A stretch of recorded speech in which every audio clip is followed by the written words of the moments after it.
O evangelho de hoje é Lucas capítulo 1, versículos de 26 a 38. Lucas capítulo 1, versículos de 26 a 38. O Senhor esteja convosco. Proclamação do Evangelho de Jesus Cristo segundo São Lucas. Glória a vós, Senhor.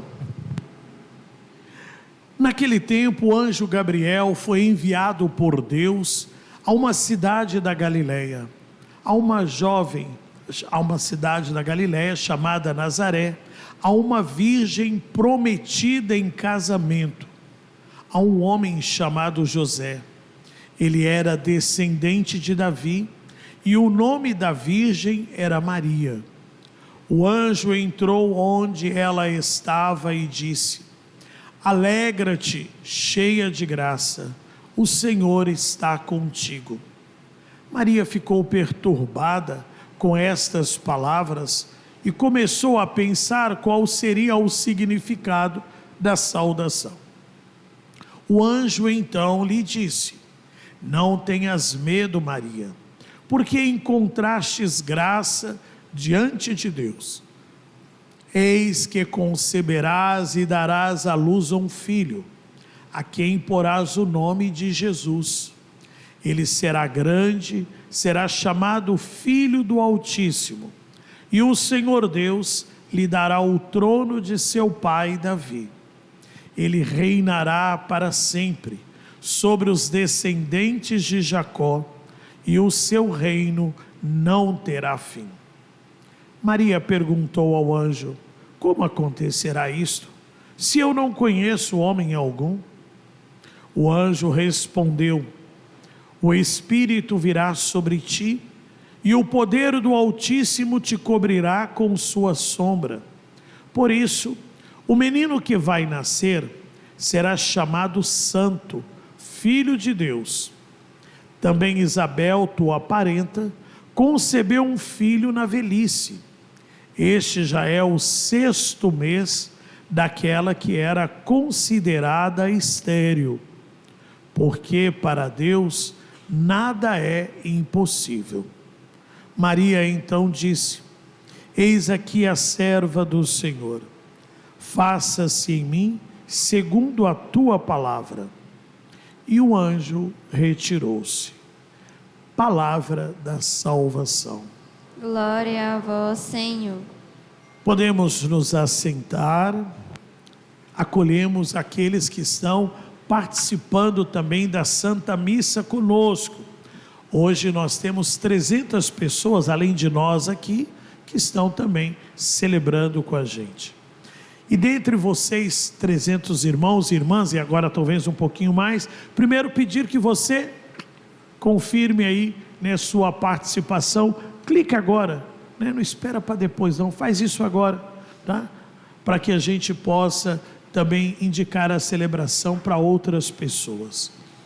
E dentre vocês aqui a Solange Garanhões, Pernambuco. Solange, Deus abençoe a você, abençoe a família.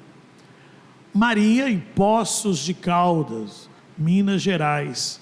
Deus abençoe Maria, Deus esteja com você, com os da sua casa. Se tudo correr bem, amanhã à noite eu estou aí. Maristela, Presidente Dutra, Manaus. Presidente Dutra, Manaus. Deus abençoe, né? É Maranhão, gente, misericórdia. Pois é, Maranhão, Maristela, desculpe, tá? Deus abençoe a você.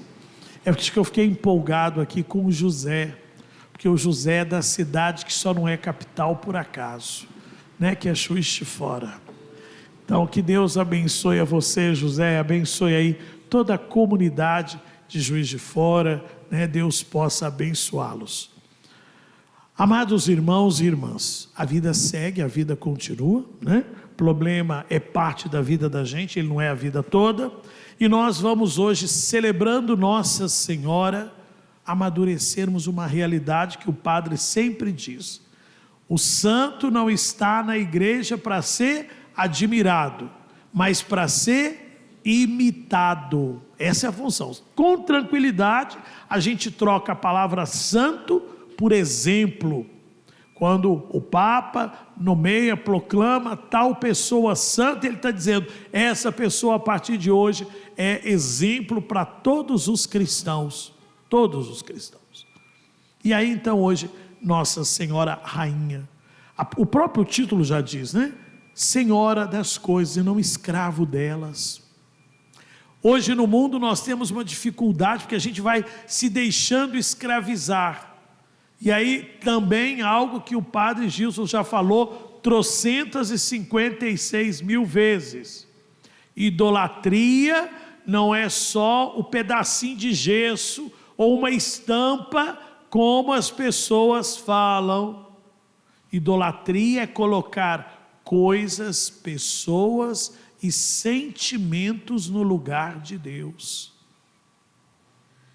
Quando nós falamos que Nossa Senhora é rainha, ou seja, Deus está para ela em primeiro lugar, ela não é escrava das coisas, como nós às vezes nos deixamos escravizar por sentimentos, né? De raiva, de medo, de ódio e tantas outras coisas, de inveja, né? Nós vimos ontem a questão lá do trabalhador, e aí dizendo, você está com inveja de mim porque eu sou bom? Né? Então às vezes a gente tem esse problema, então tenhamos cuidado. Agora depois, por que ela é de fato uma figura de destaque na nossa espiritualidade? Não é simplesmente pelo fato de ser mãe de Jesus. Vocês viram aqui, o anjo apareceu para ela e falou o que ela tinha encontrado? Graça diante de quem? Ela já era mãe? Não, ou seja, o comportamento de Maria chamou a atenção de Deus, a forma como ela vivia. Porque às vezes, mas é mais filho. Gente, a nossa reverência a ela não é só pela maternidade, é porque a própria Bíblia diz que ela achou graça diante de Deus. E se ela achou graça diante de Deus, não vai achar também diante de nós?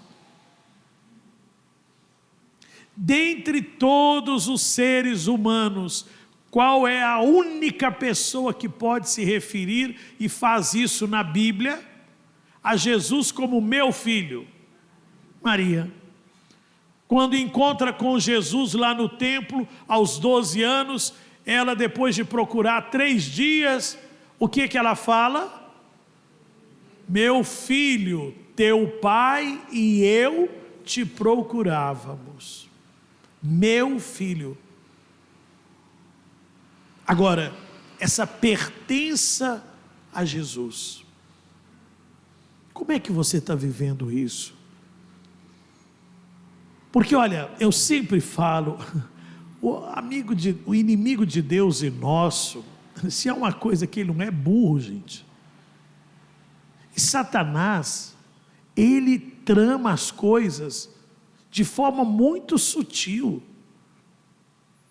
Até mesmo a própria devoção a Nossa Senhora, nós temos que ter cuidado.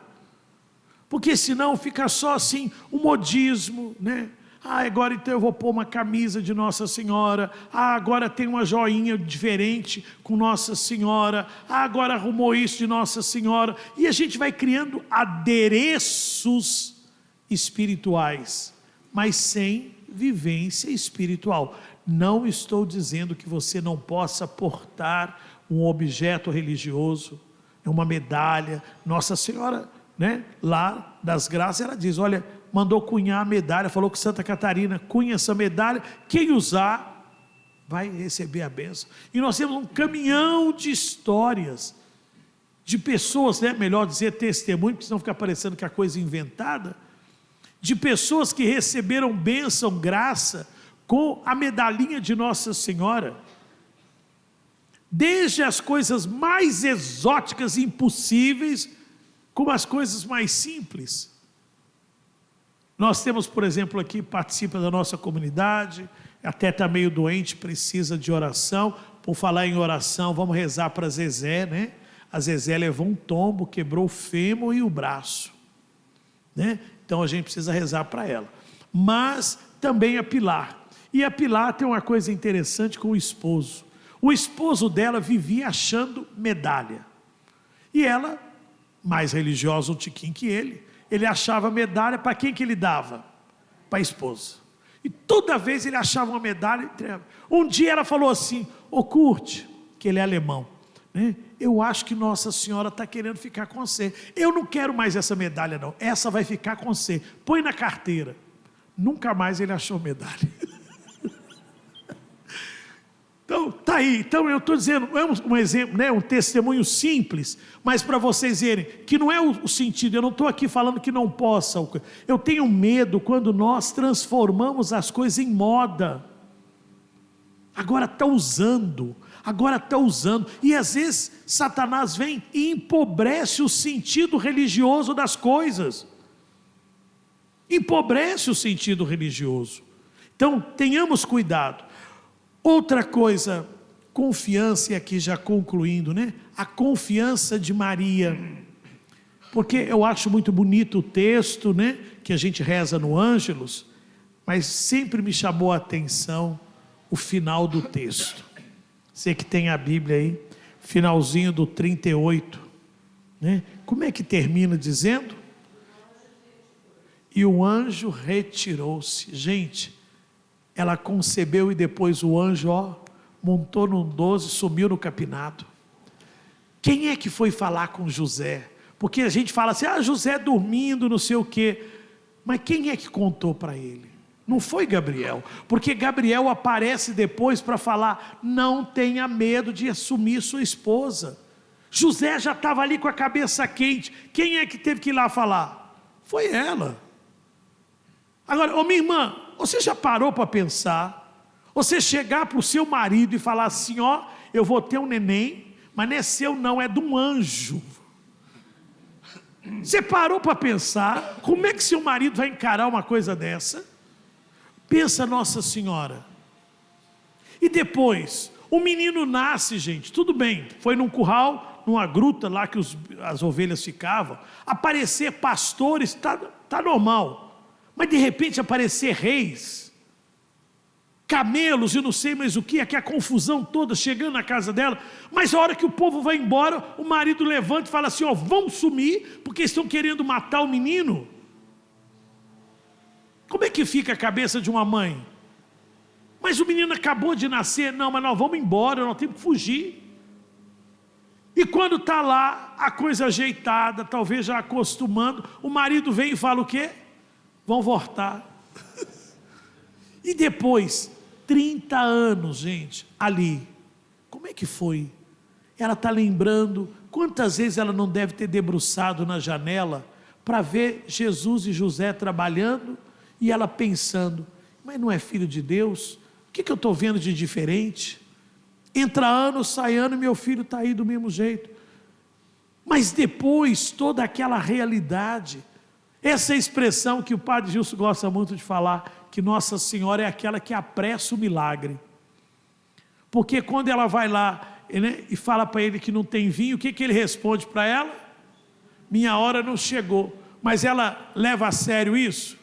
Não, ela passa por detrás, vai lá e fala assim, vocês obedecem ele. Vocês obedecem que a coisa vai mudar. E a hora faz chegar. Maria é essa. Agora, de novo eu termino como comecei. O santo não está na igreja para ser admirado, para ser imitado. E como é que eu estou na minha vida com essas realidades? Confiando no agir de Deus, acreditando na promessa dEle, contribuindo para que o milagre aconteça, porque o nosso Deus é o Deus do impossível, como disse Gabriel, Ele não é o Deus do possível. Eu tenho feito o possível, para que Deus possa então agora entrar com o impossível. O meu comportamento lhe tem agradado a Deus? Eu tenho me portado como senhor das coisas e não como escravo delas? Eu tenho confiado quando o anjo bate a asa e vai embora? Eu tenho confiado? Peçamos ao Senhor a confiança de Maria. Peçamos ao Senhor a graça de confiarmos na sua intercessão.